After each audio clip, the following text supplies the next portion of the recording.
landmark. Just give you a run of the land. Here's our internal jugular vein. At this point, we're already down to common carotid arteries. Here is what's left of thyroid cartilage right over here. If you recall, this egg-shaped structure is a transitional structure called the subglottic trachea. Above it was going to be the larynx. Below it, as we work our way down, would be true larynx. Here, under the presence of IV contrast, you're starting to pick up a little bit of the thyroid gland. Hard to pick up yet. Esophagus will be back over here. But as we work our way down, you'll pick up more of it as you continue down. Here it is over here. Maybe starting to enhance a little bit over here from that perspective. Continue down, inferior. Not much, but you start to see better enhancement on patient left side over here, a little bit better on the right side. Notice this, we're already getting into trachea. So you're already getting into that true or classic trachea. So it tells you how low the thyroid gland is, quite low near the jugular notch. Continue down, once again, might be the best view of it. We're already getting down to the area of T1, evident by the ribs. True trachea, esophagus posterior, pooching in on the posterior wall, and then you get enhancement of both lobes of the thyroid gland. And you continue down more, it even shows better enhancement, better visibility of it. So you're going to see it quite low. When we start in the chest unit, after the brain, we'll see more of the thyroid gland as we work our way down. So from a important landmark perspective, what you need to know, parotid glands, submandibular glands, and then finally thyroid gland. Those are the three we're going to focus on for the neck. Questions on that? Okay.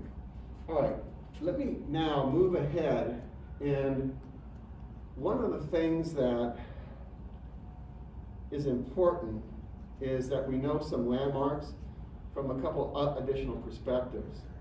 And what I find is that rather than trying to learn everything from top to bottom, I'm going to pinpoint certain structures that you need to be aware of that will be major, will be key landmarks. And these are the ones I'm going to have you learn, and these are the ones I'm going to test you on as well. So there's no surprises. Okay?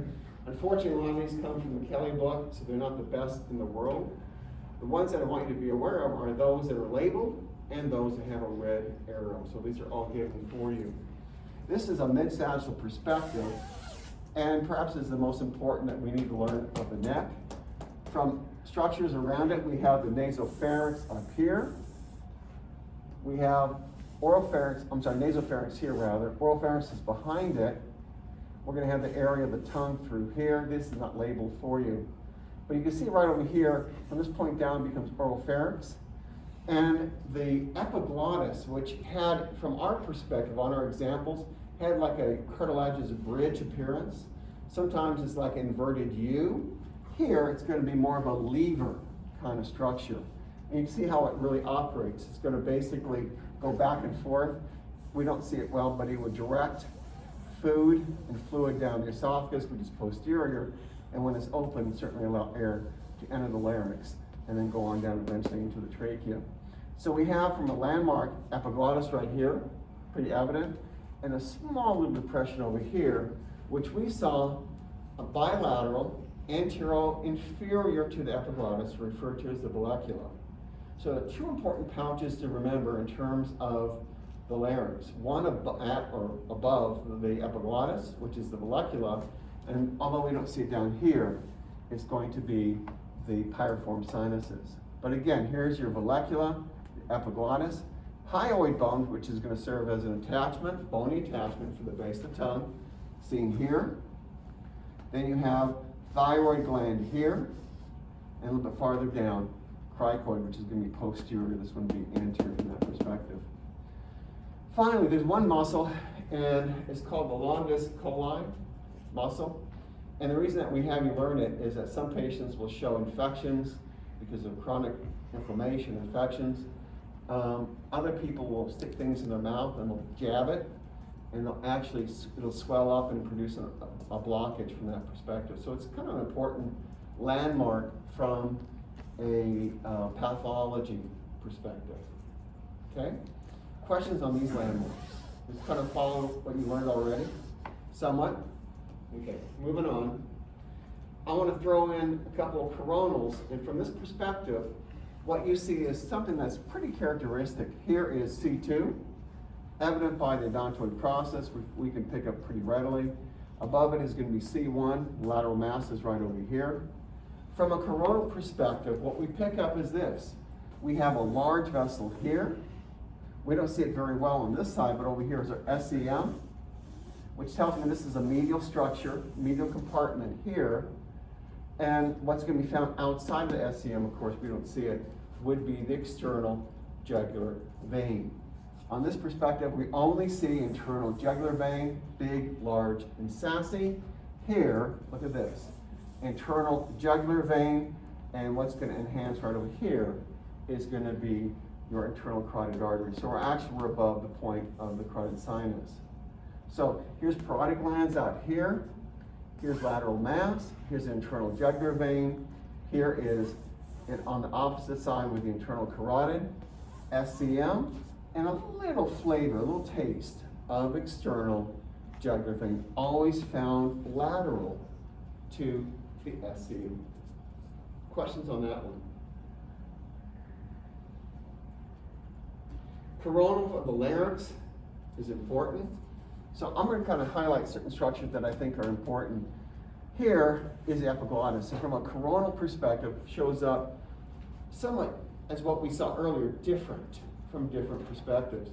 On the transverse or axial, it shows as the inverted U, as we talked about. On the sagittal, a lever. Here it is, somewhat suspended in air. Based on what we know, this is your epiglottis up here. Larynx is below it, and then these small little cavities on either side, hard to pick up, would be the vallecula. Down here, as we work our way down, is going to be the larynx. The thyroid gland is seen bilobal on both sides, right through here. You have these small little pyramid cartilages right through here. They call them retinoid cartilages. They're very tiny, they're pyramid shaped. Easier to see on a coronal than they would be on a transverse. They help with movement of the vocal cords. They somewhat anchor them down, and they're kind of important to at least be aware of them from that perspective. Here on both sides is thyroid cartilage, SCM, is what we saw earlier, parotid gland. So the ones I find the most important are this: epiglottis, vallecula, down here, thyroid gland, arytenoids, thyroid cartilage, and SCM. Okay, again, different perspective. You should be fairly familiar with what you've seen earlier. I try to duplicate these from different perspectives so you've had some exposure to it. Over here, I'm not going to spend a lot of time on this one over here. You have the submandibular glands. I'm not going to worry about the area epiglottic folds that helps with speaking. Here is going to be the piriform sinuses. Here's the cricoid cartilage, arytenoids. This one I'm kind of throwing in here. I would not worry about this as much as this one up here. This one carries a lot more value. So I'm going to skip this one here. Here's a coronal, and certain things I'm going to, I'm going to highlight the SCM right over here. These are MR images you see over here. Parotid glands on both sides. Vertebral artery is going to be kind of just adjacent to the vertebrae here and here. And what I'm not going to emphasize now, but when we get into spine, is that you have bundles of nerves that are really important from the standpoint of function of the arms, limbs, things in general like that. And they're going to show up on MR as a collection of structures. What you see here and here would be an example of a plexus called the brachial plexus. It's going to help serve movement and function of the arms itself. Why that's important later on, once we get to that unit, is that patients who develop things like cervical ribs oftentimes will have impingement of that brachial plexus. They'll end up with numbing. Later on, they lose function of the arms. We're not going to worry about these right now, but I just want to make you aware of what this bundle over here represents. Okay? I'm going to skip this one. This one you need to know. The vascular structures on an MRA are going to highlight what we've already learned. In this perspective, somewhat of a coronal, here's what you end up with. The vertebral arteries are going to come away from the subclavians. They're going to come up here. They're going to be leaving the area of the cervical spine, and eventually they're going to come up here and form what we call the basilar artery. Opposite side over here, here's where that subclavian artery is. It comes over, it meanders up superior, turns around, and then eventually goes into the basilar artery. Here would be the common carotid artery over here. The dilated area right through here is the carotid sinus. You have the internal carotid artery coming up this way, and a little cousin right over here is external. So the key things to remember are this: common carotid artery, carotid sinus up here, internal carotid artery, external carotid artery, and the vertebrals. We'll worry about this part down once we get into the chest area. That's what this kind of shows you here. I'm not going to worry about that right now, but in fact, I'm not even going to go there from that perspective. We'll wait until we get into the chest. I'm going to skip this one too, okay? So what I emphasize are the key landmarks to be aware of from the coronal. These are the only images I'm going to show you on future examinations, okay? Questions on that? Coronal-wise, right? Coronal, sagittal, and then axial from top to bottom. Okay? How are we doing? Okie dokie? All right, here's what I'm going to do, and hopefully you had a chance to download these images. If not, hopefully you can do them on your computer. These are practice images I pulled out for you. So here's what I'm going to do. I'm going to take you from top to bottom, identify all the landmarks you need to go. We're going to go slow. We're going to go careful so you can label these. Okay, if I go too quick, let me know. These are only the images that you'll be responsible for future examinations. So I'm not going to switch it around and show you different images. So these are the ones we want you to focus on. Okay? So I'm going to always show you images from the top to the bottom. All right, right off the bat, I'm going to head up. Our basic start off with what we call the posterior fossa of the skull. And the reason I'm starting this far up is because we see a couple landmarks we need to be aware of. If you recall, here's the condyle of my mandible right over here. This one's somewhat not within my field of view. But the first muscle of mastication or chewing is going to be seen attached directly to the condyle of the mandible. This is going to be the temporalis muscle. So we see the one on the right side here. Sorry, we're still above the base of the skull, so we can't see any vascular structure. So at this point, the only landmark we have to worry about is this one right here, referred to as the temporalis muscle. Again, the thing to look for, it's very superior, and it will be attached to this oval-shaped structure, which is going to be the condyle of the mandible. Okay? Good? Okay, now I'm going to be looking at you, okay? As my reference of slowly down and going too fast. Is that fair? All right. What's left of right temporalis over here? Somewhat not as keen, but we see left temporalis over here. We're still above the base of the skull, so we don't see a lot of vascularity. Hopefully something will show up down here pretty soon. Maxillary sinuses, we'll get into that when we get into facial bone. So all we're seeing, right temporalis, left temporalis, transition, which we can't quite see, of the pterygoid hamulus, which then will indicate when we get into the other muscles of mastication. Again, mastocytic cells, things that we'll get into later on. So these two become the key landmarks to be aware of at this level. All right, transition, we've moved away from the condyle for sure. We're getting into the base of the skull. And within it, we see these two enhanced structures which will represent the vertebral arteries. They're going to be found within the shadow of the foramen magnum. We're into the nasopharynx right here. And from a landmark perspective, here, this linear structure seen here, and partially here is going to represent the ramus of the mandible. Two things to look for. Here, pterygoid annulus, this little inverted U right over here, and the ramus. The first muscle we're going to pick up beyond the temporalis will be one referred to as the lateral pterygoid muscle. From top to bottom of the two pterygoids, we'll pick up lateral pterygoid first. Here we see it here, and we see it here. These guys are still coming within our field of view, so we're not going to worry about them yet. Again, realize we're quite superior, so the vertebral arteries are important. The nasopharynx is important.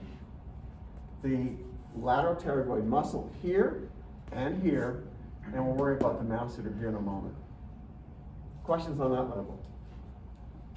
What did you call those U-shaped things again? Those are called the pterygoid annulus, What's or the last one? processes. Can you spell it out on the board? What handle is? Is that what you said? Yeah.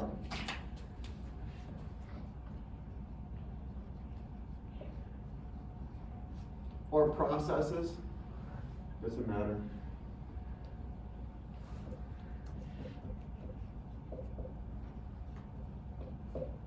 Thank you. You're welcome. Okay, good. Can we go on? I know this is kind of deliberate, so please bear with me as we go through it. Nasopharynx. Again, don't worry about this stuff here. This is the anterior arch of C1. Still a little bit of a taste, as it were, of vertebral arteries. Okay. Lateral pterygoid muscle, medial, both sides. Over here, we'll soon go through and see it here in a moment. We'll see the masseter muscle. But early transition of a couple things. One, mixed attenuation.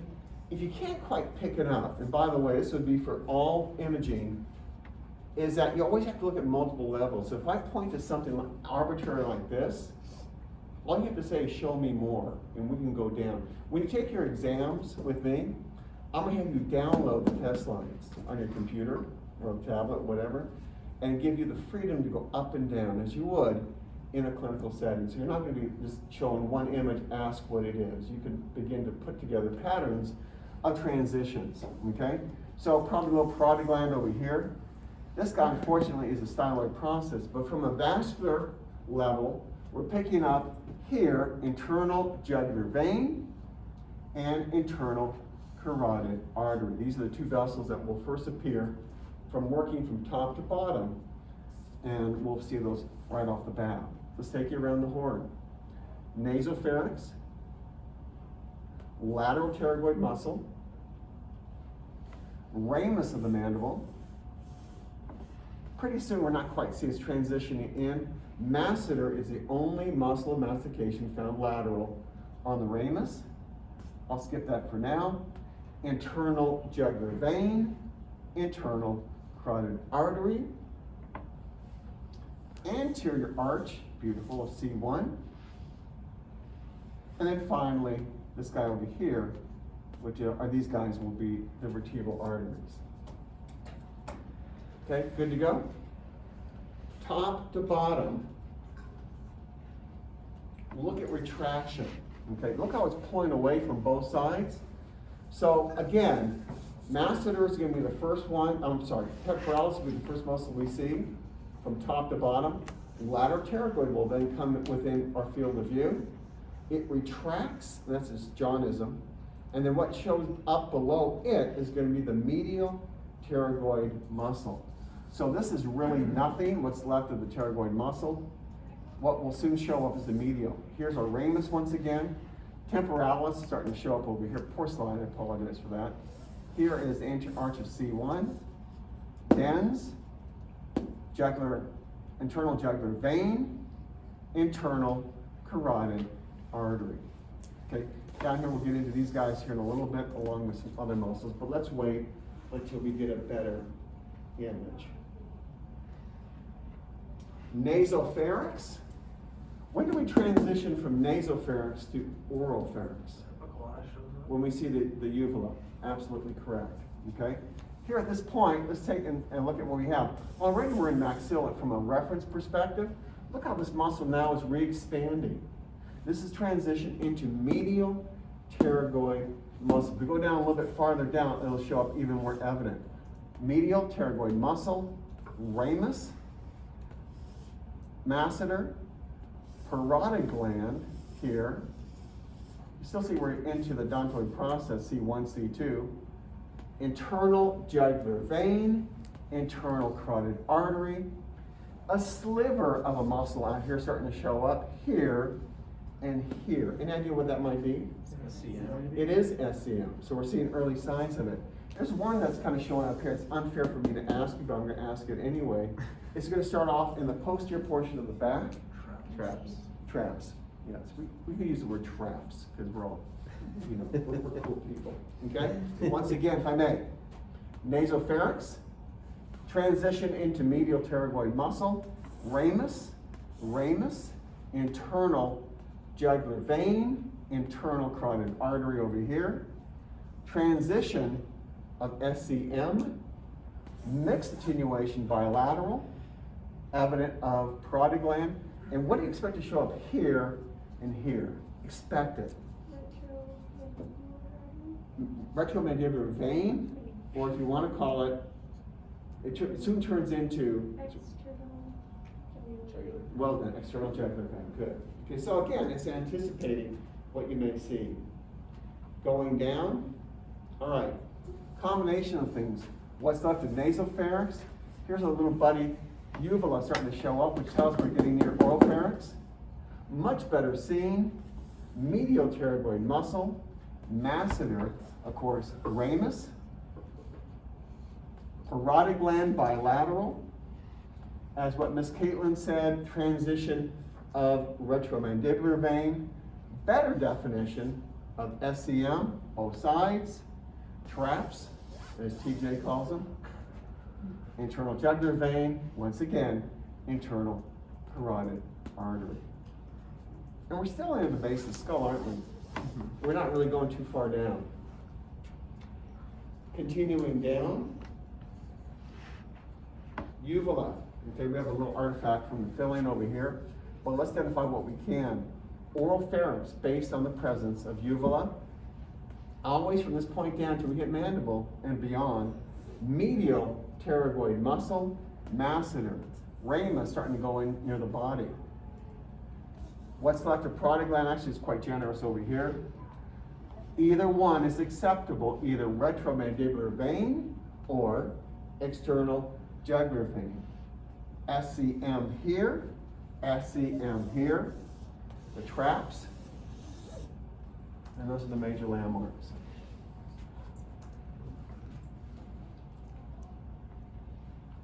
Oral pharynx. When do we transition out of oral pharynx and we begin our journey down the larynx? What landmarks do you look for? Probably the esophagus. No? Starts with an E though. Epiglottis. Epiglottis. Good job. All right. Transition. Ready? Okay. Let's identify what we have. Parotid gland still on this side, but not so much on this side. External jugular vein, if you will. SCM always sweeping it more anterior as we work our way down. Here we have internal jugular vein. We have internal carotid artery. Now what's coming in right about here? External carotid artery. Okay? Remember this, please note this, that these three here are going to be bound within what we call the carotid sheath. More of a concept than it is a landmark, so be aware of it. And always know what makes up what we call the carotid triad. Namely, internal jugular vein, internal carotid artery, and external carotid artery. Here we have a vessel going into it, but what we would assume is this. Internal jugular vein, we think, till we get better evidence, internal carotid artery, external carotid artery. Would it look like that just because it's like bending a little bit? Well, no, it could be, but it could also have drainage of a superior, for example, thyroid artery going into it. Okay, so I never would point to this and say, what is it? I'd point to this, and hopefully you would tell me internal carotid artery. SCMs, as I mentioned before, traps back over here. Continuing down, we see the tongue, and it's something kind of, it's funny, the registry sometimes will ask you really weird questions and be so easy, you'll say it can't be correct. Well, it's a tongue. Don't be thrown. I'll put it on the test so you can have a little practice with that. All right, look at this over here. Triad. Kind of ignore the superior thyroid artery. Working posterior to anterior, we have internal jugular vein, we have internal carotid artery, we have external carotid artery. Patient left side, internal jugular vein, internal carotid artery, external carotid artery. SCMs, which help us define the compartments. In this case, the lateral compartment will contain the external jugular vein, both sides, so it's kind of messy, but it's right over there. SCMs, as I mentioned, traps over here. Again, jealousy epiglottis is going to be oropharynx. What's a little circular density right up here? Any idea? It should be a mixed attenuation, but doesn't show as such. What's found below the mandible, salivary gland? Submandibular gland. We should play charades on these things. Sounds like mandibular. Anyway, all right. Submandibular gland on both sides starting to show up. Tongue, don't be fooled by that. Okay, continuing down. These are very gradual. Okay, I'm only going to have you identify things that we've talked about. So I'm not going to say, what's this little squiggly thing here? If I do, respond with UBO. I have no idea. All right, here we go. Internal jugular vein, I know it's redundant. Here would be internal carotid, external carotid artery, SCM bilateral, external jugular vein over here. Over here is external jugular vein, smaller just because the volume of blood within it's reduced. Over here, traps back over here. Oropharynx until we get below that certain level. A little bit toward the base of the chin or tongue. Here's mandible, of course. Nothing really different. These are so gradual in transition, sometimes they're hard to pick up a lot of change from one level to another. So this one we won't spend much time with, but we do have 3 vessels here. I have a better visibility of submandibular gland here and here, SEMs here and here, back over here, traps. Now, this muscle is going to transition in a little bit more right over here and right over here on both sides of the spinous process. And what it is a combination of 3 muscles that we refer to as a singular muscle group. What is that? Remember? The rectus spinae. You go, you're on fire. The rectus spinae. And that's going to be from top to bottom. The rectus spinae never going to change. It's going to be seen adjacent to the spine on the posterior side. When we get a little bit farther down in the thoracic spine, you'll see the spinous process on either side.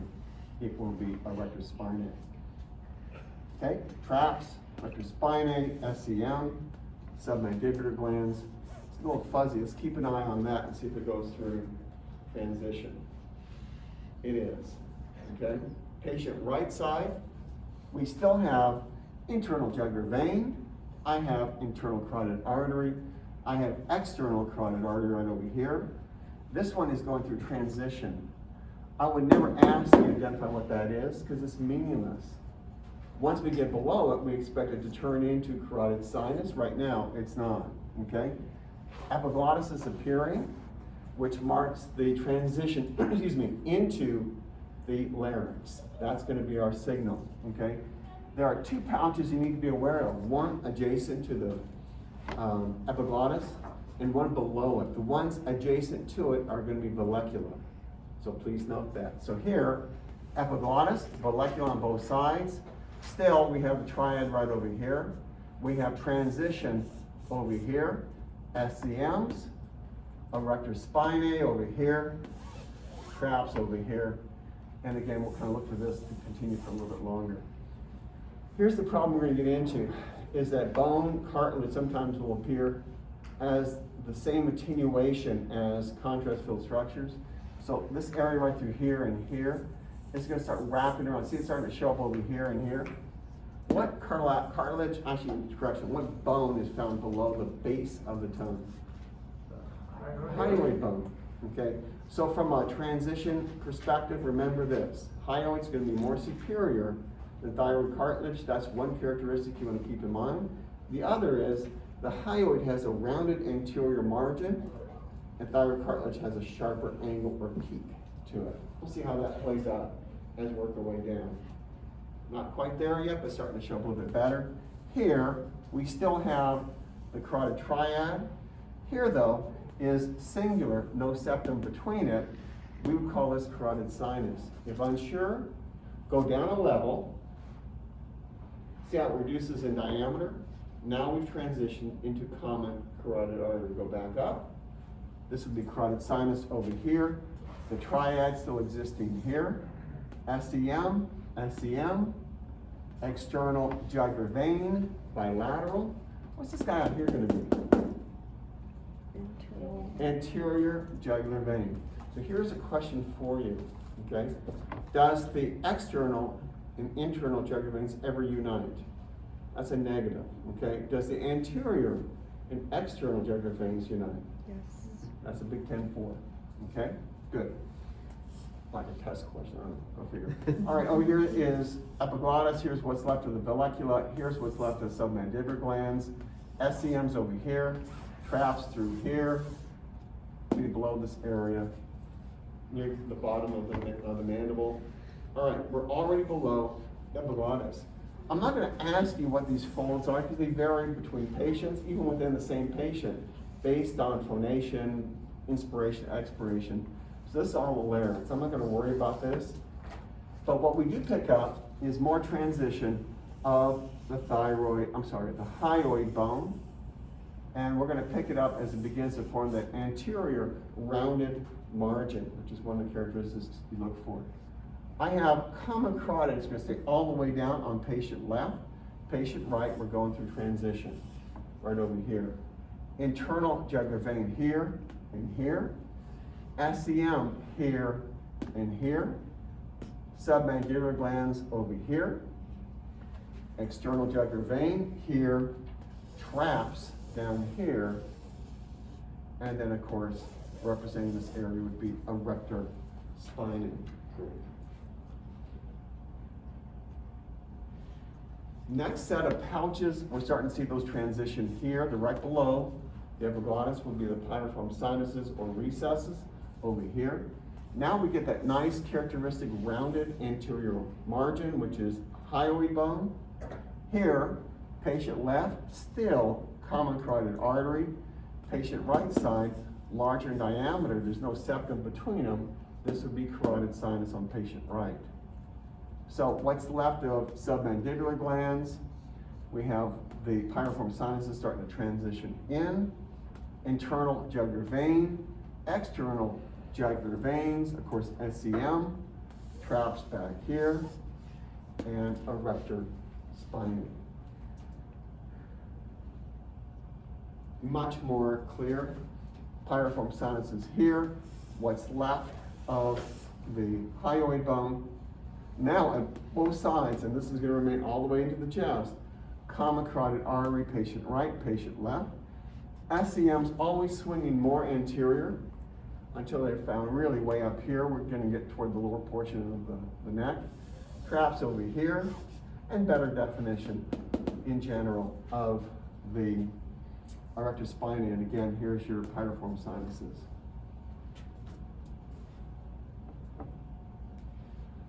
Vestibular fold level. Here, we've gone away from that rounded anterior wall. So right over here and right over here is going to be the first signs of thyroid cartilage. Once again, found inferior to the hyoid bone, has a sharper angle right over here. This fuzziness of what we see here are nothing more than folds. So if asked, these would be vestibular folds. The old school would be false vocal cords. Running around the horn, I got internal jugular. I got common carotid, both right and left. I have anterior jugular vein, external jugular vein, of course SEMs, traps over here. Now look carefully at this if you want. Better seen on the patient left over here. There's one band tissue here, one band here, and one over here. Somewhat seen on the opposite side. These are muscles that are going to start off in the first, second ribs, and they're going to attach to the cervical vertebrae. They help with twisting. Any idea what this muscle group is? It's a collection of three. There's anterior, middle, and posterior, known as what? Scalenes and feet. Yes, that was hard pulling that out. Yes, scalenes, okay? And these are important because of possible trauma to them. So here's what we have. Traps back over here, erector spinae over here, scalenes here, better seen on this side. I will not ask you to identify anterior, middle, or posterior, just collectively know them as scalenes. SEMs, Over here, thyroid cartilage transitioning in, vestibular folds, anterior jugular vein, external jugular vein, and those are the major landmarks. The next level down is going to be true larynx. This one's really important. A little bit more of that, those scalings down here and here. But here's what we have, take you around the horn. Notice the vocal cords now have a sharp margin to them. Those are going to represent true vocal cords on both sides over here. The space between the true vocal cords is called the rima glottis. Sometimes this is slit, other times it's as big as what you see over here. Posterior, you're going to have an example or portion of what we call the cricoid cartilage. And then over here is some of the suprathyroid muscles. We're not going to worry about those per se. Here is internal jugular veins, common carotid arteries over here, SCMs, both sides, over here and here, external jugular vein here and here, traps. Look how large you're getting. Erector spinae, of course, is magnified to a certain degree, and a little bit more of the scalings if you're not really well seen. So make sure you know your true larynx. So once again, thyroid cartilage, true vocal cords, space or slit, rima glottis. Here is cricoid cartilage, and this kind of makes up what we call the true vocal cord level, true larynx. Questions on that?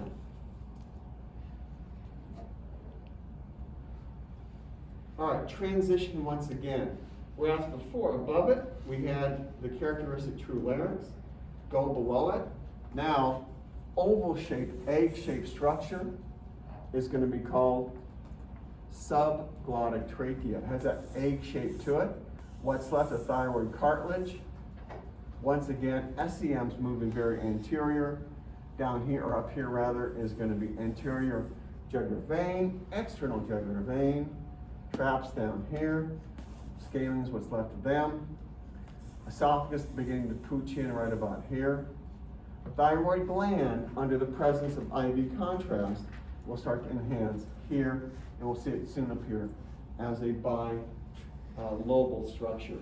Going down, when we start picking up the flat posterior wall back here with a rounded anterior wall, we're beginning to transition into the classic trachea. So we have the following: internal jugular veins, common carotid arteries, SCM, we'll ignore these vessels up here, they're called deep cervicals. Here is anterior jugular vein, external jugular vein, traps down here, erector spinae over here, and finally, the esophagus.